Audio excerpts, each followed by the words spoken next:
मित्रांनो, शालिनी भक्तिसागरमध्ये तुमचे मनपूर्वक स्वागत आहे। तर मित्रांनो, आज आपण या व्हिडिओच्या माध्यमाने ऐकणार आहोत श्रीमद भागवत पुराण रहस्य। तर भरपूर काही तुमच्या गावाच्या कमेंट्स आल्या, धन्यवाद, थँक्स। असाच माझा आत्मविश्वास वाढवण्यासाठी तर काही जणांच्या कमेंट्स आल्या आहे की ताई आम्हाला हिंदीमध्ये शिवलीला अमृत अध्याय 1 ते 15 अध्याय आम्हाला संपूर्ण तुमच्या मुखातून ऐकायचे आहेत।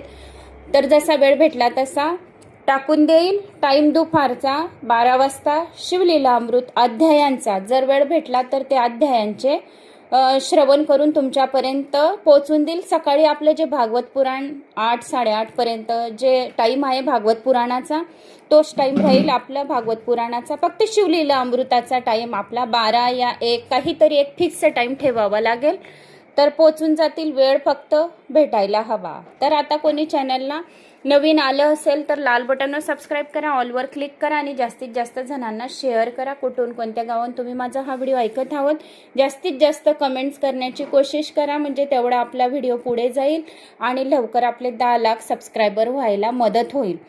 श्री गणेशाय नमो नमः। वक्रतुंड महाकाय सूर्यकोटी समप्रभ निर्विघ्नं कुरु मे देव सर्वकार्येषु सर्वदा। श्री गणेशाय नमः। ओम सरस्वतीयै नमः। ओम गुरुदेवताभ्याय नमः। कुलदेवताय नमः। ओम शांताकारं भुजगशयनं पद्मनाभं सुरेशं विश्वाधारं गगनसदृशं मेघवर्णं शुभांगं लक्ष्मीकान्तं कमलनयनं योगिर्भ्यानघ्यं वन्दे विष्णु भवभयहरं सर्वलोकैकनाथं निवासं। श्री श्रीनिवासा की जय, कोल्हापुरम महालक्ष्मी माता की जय, पद्मावती महालक्ष्मी माता की जय। ओम कृष्णाय वासुदेवाय हरये परमात्मने प्रणत क्लेशनाशाय गोविंदाय नमो नमः। गोविंदाय नमो नमः। हे विष्णू भगवान, जे जे तुमचे भागवत पुराण श्रवण करीत आहेत, हे श्रीकृष्ण भगवान तुमचे 10 अवतार आहेत, विराट स्वरूप आहेत। तर जे जे तुमचे भागवत पुराण 2 शब्द पण श्रवण करत असतील वेळात वेळ काढून, तर तुम्ही त्यांना स्वप्नात जाऊन दर्शन नक्की द्या। ही माझी मनापासून कळवळीची भगवान विष्णूला प्रार्थना आहे। तर माझी ही प्रार्थना स्वीकार करा आणि जे माझे तुमचे भक्त आहेत तर त्यांना तुमच्या दर्शनाचा लाभ होऊ द्या। श्री गणेशाय नमः। सत्यव्रत मनू राजाचं आज आपण वंशज ऐकणार आहोत। काल आपण भरपूर काही ऐकले की प्रभू श्री रामचंद्रजींचे अवतार आहेत। आता सर्व काही कथा आहेत। आपला हे 9व स्कंद आता सुरू आहे। त्या अगोदर तुम्हाला संपूर्ण पहिल्यापासून तर 9 स्कंदापर्यंत म्हणजे 8 स्कंदापर्यंत संपूर्ण माहिती थोडी थोडी इंट्रो तुम्हाला दिली, म्हणजे आपल्याला लवकर क्लिक होईल की हो आपण काय काय ऐकलं, कसे करायचे आहे, आपल्याला हे भागवत पुराणाच्या आपल्या हृदयात कसे उतरवायचे आहेत।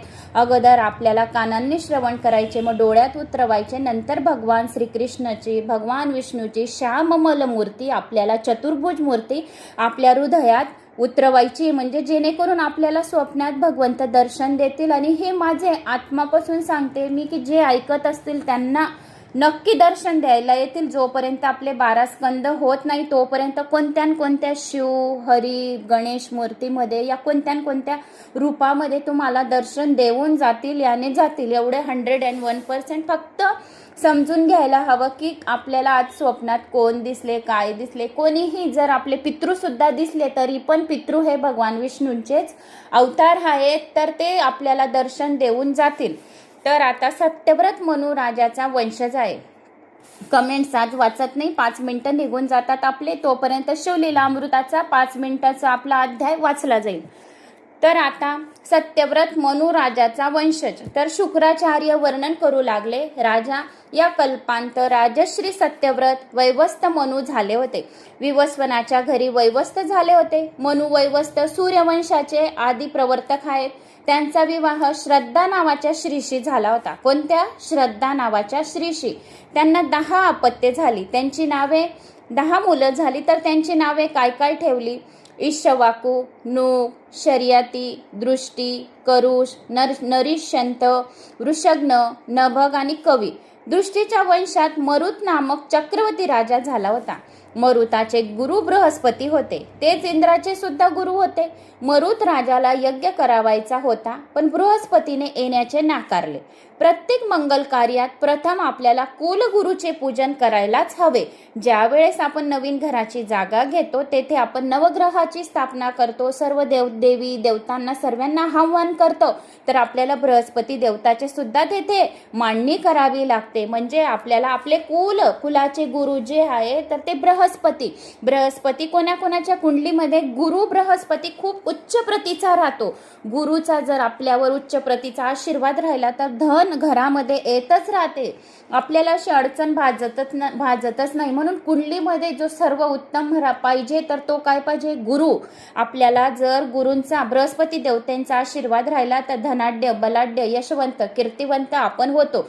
या आपल्या मुलांच्या आपण कुंडलीत गुरु मेन राहिला तर तो सुद्धा धनवान बनतो, लवकरात लवकर बनतो. कमी वयात त्याला सर्व काही लक्झरी जीवन जगायला मिळते. म्हणून कुलगुरूने काय सांगितले की नाकारले, बृहस्पती देवतेने डायरेक्ट नाकारून दिले. आता काय करावे? एकदा मरुत राजाला नारद ऋषी रस्त्यात भेटले असताना त्यांना आपली अडचण त्यांनी सांगितली की बृहस्पती देवता येत नाही आहे माझ्याकडे. तेव्हा नारद म्हणाले, राजा बृहस्पतीचे धाकटे बंधू सर्व तर्कानाच बोलवून घे. मग तू त्याच्या धाकट्या गुरु बृहस्पतीचा जो धाकटा भाऊ आहे त्यालाच बोलवून घे, तेही गुरु समानच आहे. यज्ञ तर झालाच पाहिजे, तेव्हाच तर आपल्यावर लक्ष्मी प्रसन्न होईल. राजा म्हणाला, सवर्तर्क योगी आहेत, शिवाय त्याचा पताही मला माहिती नाही. नारद म्हणाले, त्याचा पता मी तुम्हाला सांगते. राजा म्हणाला, मला त्याच्या धाकट्या भावाचा पता माहित नाही, काही माहित नाही. मग नारद म्हणाले, मी तुला सांगतो, मन माझे नाव मात्र कुणाला सांगू नको की मी धाकट्या भावाला बोलवायला सांगितले. कित्येकदा ज्ञानिश पुरुषही संसाराला भितात. सांसारिक स्त्री पुरुषांचा संग झाल्याने ब्रह्म आकार वृत्तीचा भंग होतो. सवर्तक योग्याचा नियम होता की तो 24 तास सावून ते एकदा काशीला येत असत. महापुरुष भजनातही नियमांचे पालन करत असतात. सवर्तक हा लहान भाऊ होता बृहस्पती देवांचा, तर काशी विश्वनाथाच्या दर्शनासाठी काशीला येत. पण रस्त्यात जर एखादे प्रेत जर त्याला मिळाले तर ते शिवरूप मानून त्याला वंदन करून परत जात असे. मग काशीला जात नसे. काशी जाता जाता जर प्रेत दिसलं तर साक्षात भगवान शिवाने आपल्याला दर्शन दिले असे समजून ते परत घरी जात असे.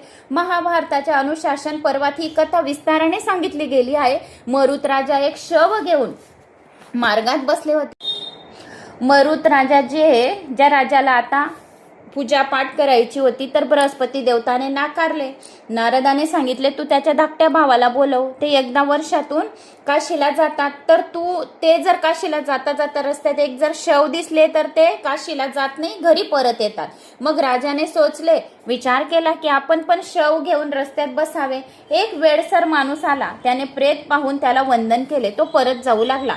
मरुताला खात्रीने वाटले की हाच संवर्तक असावा, बृहस्पती देवतेचा लहान भाऊ. राजाने त्याचे पाय धरले, त्याला प्रणाम केला. संवर्तक म्हणू लागला, मी अज्ञानी आहे, मला ज्ञान द्या.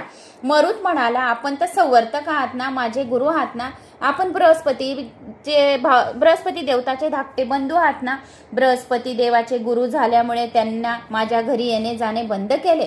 मला यज्ञ करण्याची इच्छा आहे, कुणी माझ्याकडून यज्ञ करून घेत नाही. संवर्तक म्हणाला, मी यज्ञ तर करून घेईल, पण जर तुझे ऐश्वर्य पाहून बृहस्पती तुझा यज्ञ करण्यास व तुझे गुरु बनण्यास तयार होतील व तू ते मान्य करून माझा त्याग करशील तर मग मी तुला भस्म करीन. राजाने संवर्तकाची अट मान्य केली. संवर्तकाने राजाला मंत्र दीक्षा दिली. यज्ञाला आरंभ सुरू झाला. यज्ञाची सर्व भांडी सोन्याची होती. राजाचे वैभव, यज्ञाची तयारी पाहून बृहस्पतीचे मन ललचावले. त्यांनी राजाला संदेश पाठवला की मी तुमचा आचार्य म्हणून येईल, मी यज्ञ करण्यास तयार आहे. बृहस्पतीने इंद्राला सांगितले. इंद्राने अग्निमार्फत निरोप पाठवला. बृहस्पतीलाच यज्ञाचा आचार्य करावे. जर तसे झाले नाही तर इंद्र यज्ञात बाधा उत्पन्न करतील. अग्नीने संवर्तकाला बजावून सांगितले, जर माझ्या आज्ञेचे उल्लंघन करशील तर मी तुला जाळून भस्म करीन. योगी संवर्तकच्या देवाला आज्ञा करीत तेथे देव प्रत्यक्ष येऊन आपला आविर्भाव घेऊन जाईल. राजा मरुताचा यज्ञ जसा झाला तसा यज्ञ आजपर्यंत कुणाचा झाला नाही, कुणाचा होणार नाही. मरुताच्या या यज्ञाचे वर्णन ऋग्वेदात सुद्धा आलेले आहे. भागवतात तर या यज्ञाचे वर्णन थोडक्यात केले गेले आहे. मनुपुत्र नभगा नाबकाच्या घरी नाबक म्हणून आले. भगवान शंकराच्या कृपेने नाबकाच्या घरी भक्त अंबरीशाचा जन्म झाला. अंबरीश मर्यादा भक्तीचे आचार्य होय. कांकोरीलीत विराजमान असलेले द्वारकानाथ राजा अंबरीशाच्या आराध्य दैवत आहे. या देवाला रोज 52 मण्याचे भोग पदार्थ नैवेद्याला दाखवत असतात. यासाठी किती सामग्री व साहित्य गोळा करावी लागत असेल. आता अंबरीश राजाची कथा. अंबरीश शब्दाचा अर्थ तर पहा. अंबर म्हणजे आकाश आणि अंबरीश ईश म्हणजे ईश्वर. आकाशातही आहे आणि बाहेरही आहे ईश्वर. ज्याच्या आत बाहेर सर्वत्र आहे तो ईश्वर, त्यालाच अंबरीश असे म्हणतात. समजला की नाही अर्थ अंबरीशचा? अंबरीशचा अर्थ आहे अंबर. अंबर म्हणजे आकाश आणि ईश म्हणजे ईश्वर. म्हणजे ईश्वर आपल्या बाहेर पण राहतात आणि आतही राहतात. चौबाजूने ज्याला परमात्मा दिसतो तोच अंबरीश होय. ज्ञान मार्गात इंद्रिय रूपी दारे बंद ठेवावी लागतात. भक्ती मार्गात सर्वच इंद्रिय भगवंताकडे लावावी लागतात. माहिती तुम्हाला 3ऱ्या स्कंदामध्ये सांगितलंय मी. भगवंतांच्या चरणी भक्ती आपली इंद्रिय अर्पण करीत असतात. आपण आपली इंद्रियच फक्त अर्पण करू. आपल्याला असं होईल का सर्व आपण हे सर्व सोडून आपण बाहेर जाऊ, कुठं काही भगवंताचं नामस्मरण करू? कारण का आपण सांसारिक आहोत. ज्ञान मार्गाने इंद्रिय दारे बंद ठेवावी लागतात. तर आपल्याला ज्ञान मार्गाने भक्ती करायची आहे का? नाही. तुम्ही मी सांसारिक आहोत. आपल्याला मुलं बाळं घर सासू सासरे सर्व काही आपल्याला जिम्मेदारी आहेत. आई वडिलांची जिम्मेदारी आहे. जेवपर्यंत तो पार पाडत नाही त्याच्यातून तो मुक्ती मिळू शकत नाही. कारण मुलगा राहिला तर त्याचे लग्न करावे, मुलगी राहिली तर त्याचे लग्न करावे, त्यांना लहानपणापासून शिकवून चांगले संस्कार देऊन त्यांना मोठे करावे, ही जिम्मेदारी राहते आई वडिलांची. तर आपण ज्ञान मार्गाने भक्ती करू शकत नाही. आपण भक्ती मार्गाने भक्ती करू शकतो.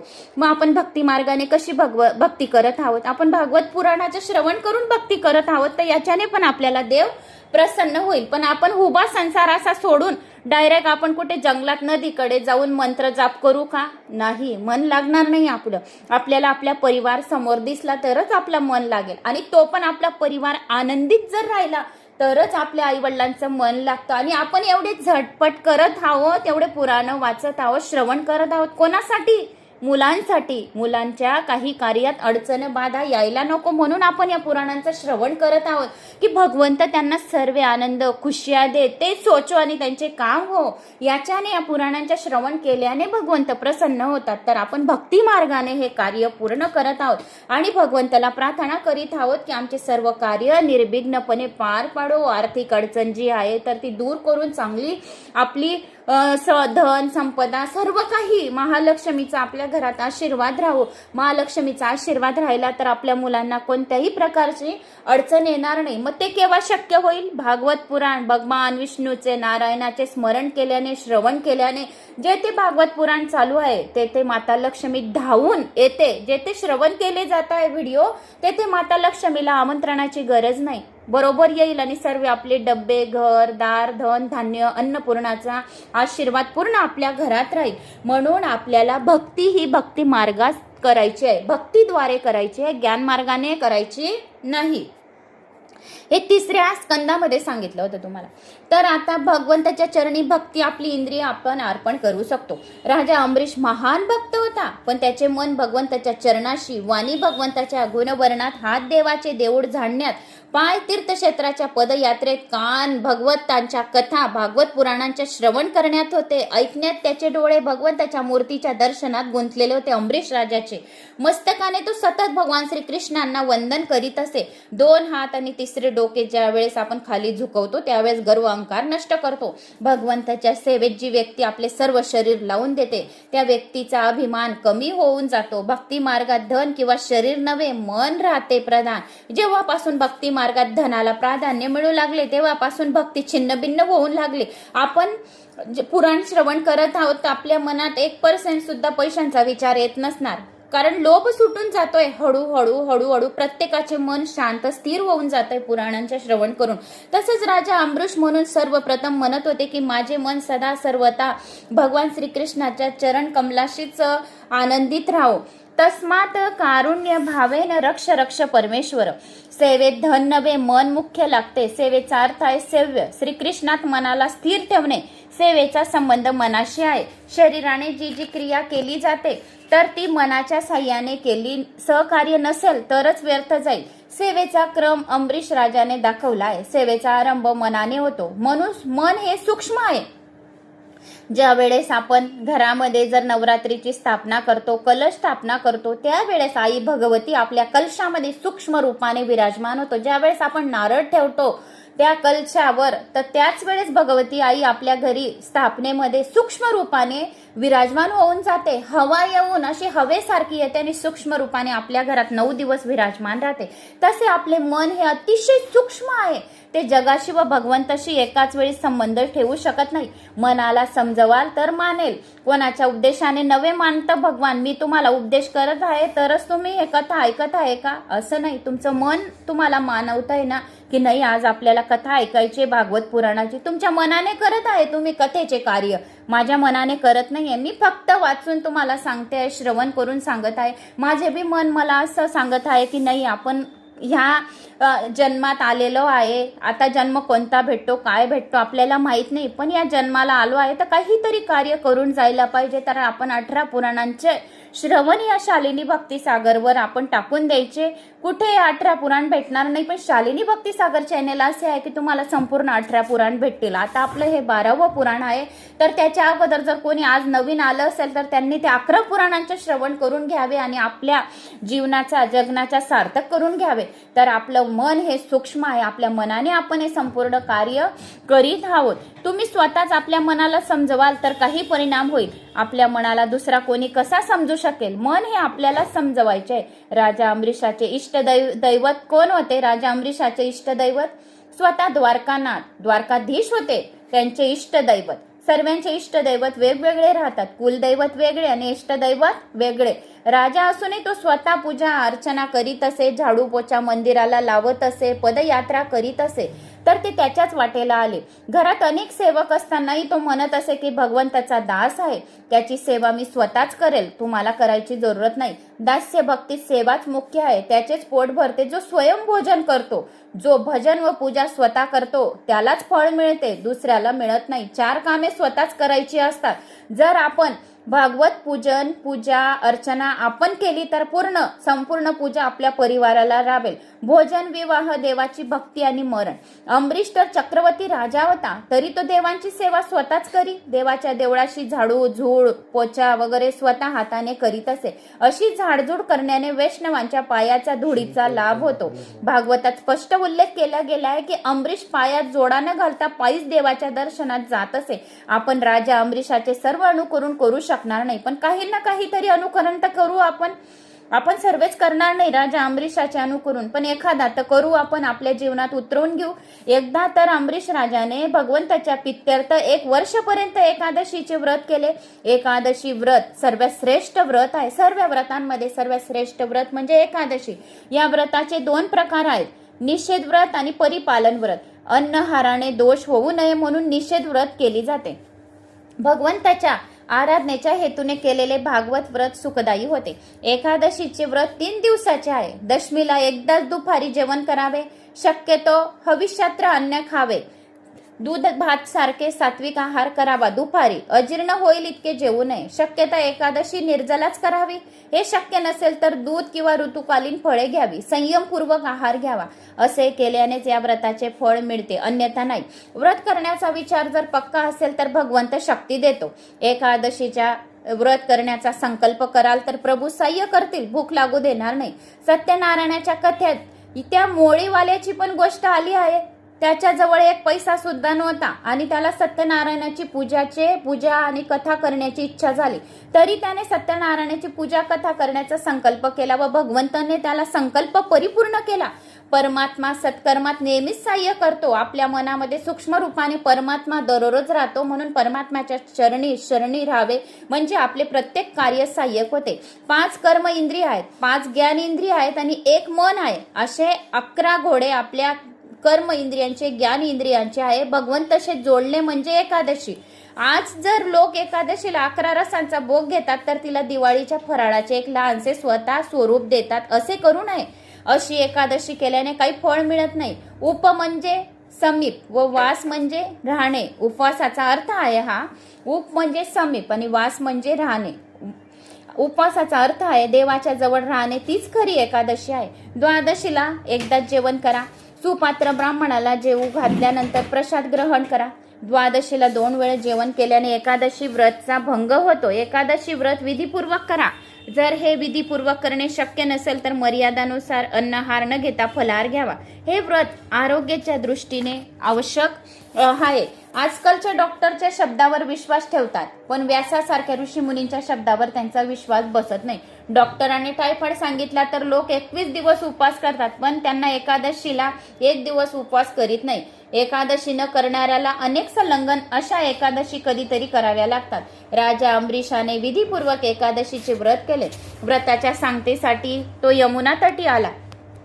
तेथे स्नान केले आणि घरून ब्राह्मणाची पूजा केली व व्रताच्या पाळण्याच्या तयारीला लागले. इतक्यात तेथे दुर्वासा ऋषी अतिथी म्हणून आले. दुर्वासा ऋषी खूप मोठे आहे. गणेश पुराणमध्ये यांचे वर्णन मी तुम्हाला भरपूर काही सांगितले आहे दुर्वासा ऋषींचे. तर दुर्वासा ऋषी अतिशय तपस्वी आहे. देवाला नैवेद्य दाखवला गेला होता. राजाने मुनींचे स्वागत करीत म्हटले, या महाराज या, माझ्या येथे प्रसाद ग्रहण करा. दुर्वासा ऋषी म्हणाले, माझे माद्यानी कर्म आटपून येतो. देवाने घालून दिलेला धर्म मर्यादा तोडण्यासारखे पाप नाही. ईश्वराने लावून दिलेल्या नियमाचे उल्लंघन कराल तर भक्ती असफल होईल. ईश्वराशी तन्मय होऊन देहाची विस्मृती झाली मग धर्म मर्यादेचे उल्लंघन घडले तर हरकत नाही, पण जाणून बुजून कधीही ईश्वराच्या धर्माचे नियमन उल्लंघन होऊ नये. इकडे राजाला त्रयोदशीच्या पूर्वी व्रताचे पाळणे सोडून प्रसाद ग्रहण करवायचा होता, तर तिकडे दुर्वासा ऋषी स्नान संध्येत इतके मग्न झाले की त्यांना वेळेचे सुद्धा भान राहिले नाही. राजाला चिंता वाटू लागली. ब्राह्मणांना भोजनचे आमंत्रण दिले गेले होते, ते जेवल्याशिवाय जेवता येणे शक्य नाही. जर मी प्रसाद ग्रहण करीन तर ब्राह्मणाची मर्यादाचे भंग होईल. जर प्रसाद घेणार नाही तर त्रयोदशी व्रताचे आरंभ होईल आणि एकादशीचे व्रत भंग होईल. द्वादशी काही पळेलच उरली होती. ब्राह्मणाच्या आज्ञेने राजाने तीर्थप्रसाद तर ग्रहण केला. तेवढ्यात दुर्वासा ऋषी तेथे येऊन गेले.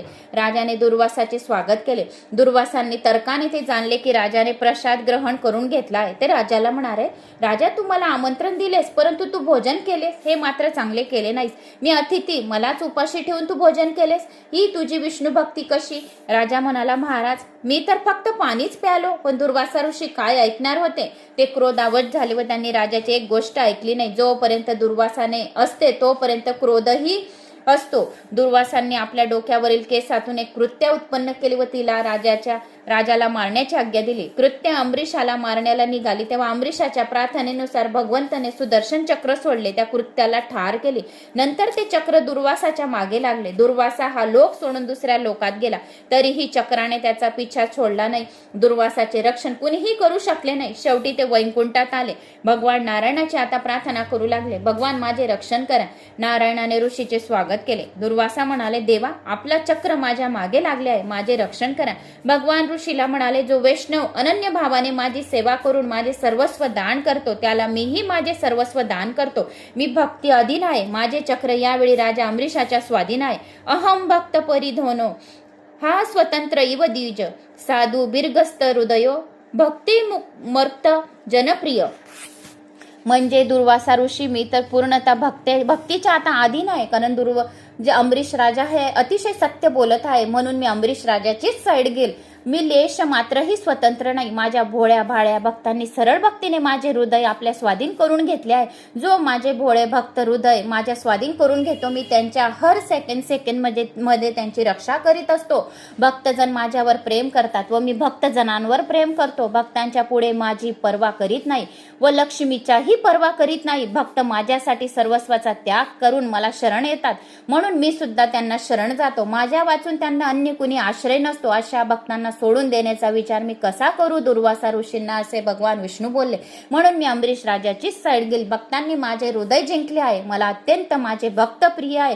माझ्याशिवाय अन्य कोणत्या भक्तांची मोक्षाची जर इच्छा असेल तर त्यांना मी मोक्षच देईल आणि माझ्या कोणी अन्य कोणत्या मोक्षाची ते कधीही इच्छा देखील बाळगत नाही. मी भक्तांच्या हृदय आहे आणि भक्त माझा हृदय आहे. भगवान म्हणतात की आम्ही दोघ जण एकमेकींना दररोज भेट घेत राहतात. ये दारागार पुत्राप्तान प्राणानाविते मिमिं परम हित्वमाश्रणयता कथम तास्यत यक्तमुत्सहय. आपली स्त्री, पुत्र, घर, स्वजन, धन, इहलोक, परलोक, प्राण आदी सर्वांचा त्याग करून जे मला शरण येत आहेत त्यांना मी सोडू शकणार नाही. मयी निर्बध हृदया साधवा समदर्शाना वशी कुवर्ती मा भक्त्या सती सत्स्त्रिय सत्पतीम यथा. भक्त मला भक्तीने वश करून घेतात. साधव हृदयम महम साधूनाम हृदयम त्वहम. माझे भक्त माझे हृदय आहे व मी त्यांचा हृदय आहे. भगवान म्हणतात दोघी आम्ही एकमेकांचे हृदय आहेत. जे भक्तीने माझे भागवत पुराण श्रवण करतात तर मी दोघांच्या हृदयांमध्ये राहतो आणि त्यांना दर्शन नक्की देतो. जप व विद्या ही गोष्ट अतिउत्तम आहे, पण त्यांना जर विनय विवेक यांची जोडी नसली तर ते व्यर्थ आहे. दुर्वासा ऋषी आपण तपस्वी आहात, आपल्याजवळ प्रबल शक्ती आहे आणि त्यांचा दुरुपयोग तुम्ही केलात. माझे भक्त तर माझी भोळीभाळी भक्ती करतात म्हणून मी भक्तांचा साथ देतो. आपणच थोडा वेळ विचार करा. आता अमरीशाने कोणता अपराध केला? तुम्ही त्यांना कृत्य निर्माण केली मारायला, तर कोणता अपराध केला ते सांगा. आता काय त्याने कोणती चूक केली? त्याने व्रताच्या पालनासाठी फक्त पाणीच ग्रहण केले ना, तरी पण तुम्ही रागावलेत आणि त्याच्यावर कृत्य एक डोक्याचा केस काढला आणि कृत्य त्याला मारायला सांगितले. तर मी माझ्या भक्तांचा अनादर करू शकत नाही म्हणून मला स्वयं अमरीश राजासाठी यावे लागले आणि सुदर्शन चक्र तुझ्यासाठी सोडावे लागले. त्याने चूक तर केली नाही ना, मग त्याचा तुम्ही का म्हणून ऐकून घेतले नाही? त्याच्या व्रताच्या पालनासाठी फक्त त्यांनी पाणी ग्रहण केले तरी आपण रागावलात. आपण आता त्याच्याकडेच जा व त्याला विनंती करून क्षमा मागा. जर भक्तराज अमरीश क्षमा करेल तर मी माझं सुदर्शन चक्र गती थांबवेल आणि माझ्याकडे माझ्या बोटात सुदर्शन चक्र घेईल, नाही तर तुझे मुंडके आत जाणार आहे. अमरीशाच्या कथेत एकच रहस्य आहे. अमरीश शुद्ध भक्तीचे स्वरूप होय. अमरीश शुद्ध भक्तीचे स्वरूप होय म्हणून चरित्राच्या आरंभी सर्व इंद्रियांच्या भक्ती दाखवली गेली आहे. अमरीश राजाचे चरित्र भक्तीचे चरित्र आहे. जो कोणी फक्त श्रवण सुद्धा करून घेईल तरी त्याला भगवान विष्णूंचा आशीर्वाद प्राप्त होईल. भक्ती मार्गात दुर्वास म्हणजेच दुर्वासना बाधा उत्पन्न करीत असते. मीच मोठा आहे, बाकी सर्व लहान आहे, कमी दर्जाचे आहेत अशी भावना म्हणजे दुर्वासा होय. सर्व सुखी मी एकटाच भोगीन अशी भावना दुर्वासाने होय. दुसऱ्यांना दुःखी करण्याची इच्छा आहे तर दुर्वासानेच. दुर्वासना भक्तीत बाधा उत्पन्न करीत असे. भक्ती करीत असता जर अहंकार झाला तर समजावे की दुर्वासना आली. जर भक्ती करता करता जर संताप आला तर असं समजावे बाधा कोण आणते? दुर्वासना. दुर्वासना आपल्या भक्तीमध्ये बाधा आणते. दुर्वासनेतून अभिमान जागतो आणि अभिमानाने क्रोध उत्पन्न होतो. क्रोध कर्कशवाणी रूपी कृत्याला निर्माण करते. ही कृत्या भक्तीला मारण्याची तयारी करते. म्हणून आपण आपला क्रोध आवरावा आणि रामरक्षा स्तोत्र ऐकावे. कालच सांगितले. तेव्हा ज्ञानरूपी सुदर्शन भक्तीला वाचवण्यासाठी धावत येते. ज्ञान या कृत्याला नष्ट करते. जर भक्ती शुद्ध असेल तर कर्कशवाणी तिचे काही नुकसान करू शकत नाही. भक्तीचे रक्षण ज्ञानरूपी सुदर्शन चक्र आहे. सर्व भूत मात्रा श्रीकृष्णाचे दर्शन सुदर्शन चक्रच होय. भक्तीचे जवळ केव्हा कर्कशवाणी रूपी कृत्या येते तेव्हा वैष्णव ज्ञानरूपी सुदर्शनाने तिला ठार मारतात. जर मन निंदेने प्रभावित झाले तर खरा वैष्णव नव्हे. कर्कशवाणी सहन कराल तर तुम्ही सुखी व्हाल. जो कर्कश निंदेने प्रभावित झाले असेल तर खरा वैष्णव नव्हे. कर्कशवाणी सहन कराल तर तुम्ही सुखी व्हाल. कोणी किती आपल्याला बोलले उनदुन बोलले तरी पण आपल्याला ती कर्कशवाणी सहन करायची आहे. कोणी आपल्याला किती पण संताप दिला तर आपल्याला तो सहन करायचा आहे आणि रामरक्षा स्तोत्र ऐकायचे आहे. जो कर्कश बोलतो तोच दुःखी होतो. आपण दुःखी होणार नाही. जो कर्कश बोलतो जो आपल्याशी वागतो तोच दुःखी होईल. जर भक्ती शुद्ध असेल तर ज्ञान आणि वैराग्य आपल्याजवळ धावत येतील आणि सुदर्शन चक्राप्रमाणे ज्ञान वैराग्य कर्कशवाणी रूपी कृत्येचा निंदेचा नाश होईल. दुर्वासाने अमरीश राजाला कठोर शब्द ऐकवले तरी तो रागवला नाही. ज्याच्या शिरावर भगवंत विराजमान असतात तोच अमरीश होय. जेव्हा दुर्वासांनी त्यांची स्तुती केली तेव्हाही त्याला ती रुचली नाही. अर्थात स्तुती निंदात्मक दोन्ही स्थिती तो समचित्त असते. खरा भक्त निंदा स्तुतीने दोन्ही समानच मानत राहतात. निंदा तुल्य निंदा स्तुती. जरी भक्ताला कोणी कठोरपणे बोलला तरी त्याची निंदा केली तरी अमरीश प्रमाणे त्याच्यावर काही परिणाम होत नाही. भक्ती करावी तर अमरीश राजासारखी करावी. अमरीशाची भक्ती अशी खरी बलशाली होते की भगवंताला पण म्हणावे लागते अहम भक्त परिग्यधीनम म्हणजे मी सुद्धा त्या भक्ताच्या अधीन आहे, म्हणून मी तुला काहीच करू शकणार नाही मदत. मी फक्त माझ्या भक्तांचीच मदत करेन. सर्व विषयी समभाव समता ठेवता तो ज्ञानी होय. सर्वात ईश्वर आहे असा बोध होणे खरे ज्ञान होय. ईश्वर स्वरूपाच्या ज्ञानाशिवाय भक्ती घडत नाही. भक्तीला दृढता पण येत नाही, म्हणून भक्तीत ज्ञानाची आवश्यकता आहे. विषयासंबंधी जोपर्यंत वैराग्य उत्पन्न होत नाही तोपर्यंत भक्ती घडत नाही. भक्तीच्या अगोदर ज्ञान व वैराग्य येत असतात. जे भक्ती आहे ते ज्ञान रूपी सुदर्शन चक्र रक्षण करते. भक्ती सिद्ध होते न होते तोच भक्ताला सर्व शास्त्रज्ञ ज्ञान प्राप्त होत असते. नामाचा महिमा फार मोठा आहे. नाम लियो उन्होंने जान लिया सकल शस्त्रों का भेद. बिना नाम नरक में गया पडपड चारो वेद. अंबरीशाने मोठ्या प्रेमाने दुर्वासांना जेव घातले व क्षमा मागितली. दुर्वासांनी अंबरीश राजाकडून क्षमा मागितली. अंबरीश खरा वैष्णव होता. दुर्वासांच्या क्रोधाने तो व्यतीत झाला नाही. त्याच्या प्रशंसेने त्याला धन्यता वाटली नाही. खरा वैष्णव कधीही दुसऱ्यांचे दोष कधीही पाहत नाही. ज्याचे मन साधे आहे ना त्याला कधीच कोणामध्ये दोष दिसत नाही, आणि ज्याच्यामध्ये दोष आहे तो समोरच्यामध्ये बी वारंवार दोषच काढत राहील. हे एक गोष्ट पक्की लक्षात ठेवावी. जर आपलेच दोष वारंवार पाहत असतात तर त्याच्यामध्ये खूप काही दोष भरावले असे समजावे. अंबरीशाला आपला जय झाला असे वाटले नाही, तर भगवंताचा जय झाला असे त्याला वाटले. की माझा जय झाला असा नाही, माझ्या भगवंताचा जय झाला असे त्याला वाटले. आपण जिंकलो असे तो मानत नव्हता, भगवंत जिंकले असा तो मानत होता. तो आपण जिंकलो असे मानतो, त्याचा अवश्य पराजय होतो. जरा विचार तर करा, या राजा लोकांचा इतिहास सांगण्याची शुक्राचार्यांना काय गरज होती. पण अंबरीश राजा सारखे राजे शुक्राचार्यांनी फार प्रिय होते. धन्य राजा अंबरीश राजा. तो घरात राहूनही संन्याशाप्रमाणे जीवन जगत होता. शुक्राचार्य वनवासी झाल्यानंतर संन्यासी जीवन जगत आहे. शुक्राचार्यांना वाटत होते की सर्वस्वांचा त्याग करून वनवासी होऊन मी संन्यासी झालो, पण अंबरीश राजा महालात राहण्याच्या सोबत वैभवयुक्त वातावरणात राहून सुद्धा त्यांनी ब्रह्मचर्याचे पालन केले आणि संन्यासी सारखे जीवन जगत होते. मी सर्व संग परित्याग करून भगवंता मागे धावत आहे. अंबरीश घरातूनच द्वारकाधीशांच्या सोबतीत आहे. जो घरात राहून भागवत पुराणाचे श्रवण करतो, पठन करतो, तो स्वतः द्वारकाधीशाच्या सोबतीत आहे असे समजावे. निसंशय ते माझ्यापेक्षा श्रेष्ठ आहे. या कारणामुळे मी अंबरीश राजाचे चरित्र सांगितले. ज्ञान भगवंताला बांधू शकत नाही, भक्तीने मात्र आपण देवाला बांधू शकतो. ज्ञानी महात्मे ब्रह्मांड अनुभव घेऊ शकतात, पण भगवंताला आपल्या स्वाधीन करून घेऊ शकत नाही, परतंत्र करू शकत नाही, नाही बांधू शकत नाही. तर असे हे अंबरीश राजाचे चरित्र होते. तर मी ते तुम्हाला सांगितले. तर मला अशी आशा आहे की तुम्हाला या अंबरीश राजाच्या चरित्रामधून काही शिकायला मिळाले तर लाईक, शेअर, सबस्क्राईब नक्की करा आणि शालिनी भक्तिसागर चॅनलला पुढे घेऊन जा. आणि कमेंट्स वाचल्या नाही तरी पण रोज करत राहा, कारण की कमेंट्सच्या याच्यात मला तोपर्यंत 5-10 मिनिटाचा माझ्या शिवलीला अमृताचा अध्याय होऊन जाईल. ज्याला गरज आहे शिवलीला अमृतांच्या अध्यायांची त्यांच्यापर्यंत पोहोचून जातील आणि आपण पण श्रवण करूया. आपले पण एक पारायण होऊन जाईल अमावस्यापर्यंत, बलकी चांगले आहे. इतकंच आहे की ते हिंदीत आहे, मराठीत पण आहे माझे शालिनी भक्तिसागरवर 1 ते 15 अध्याय शिवलीला अमृतांचे. जो शिवलीला अमृतांच्या कथा श्रवण करतो, वाचतो, पारायण करतो, त्याचे कोणते एक चांगले काम नक्की होते, कारण स्वयं शिव स्वतः हे काम करायला येतात.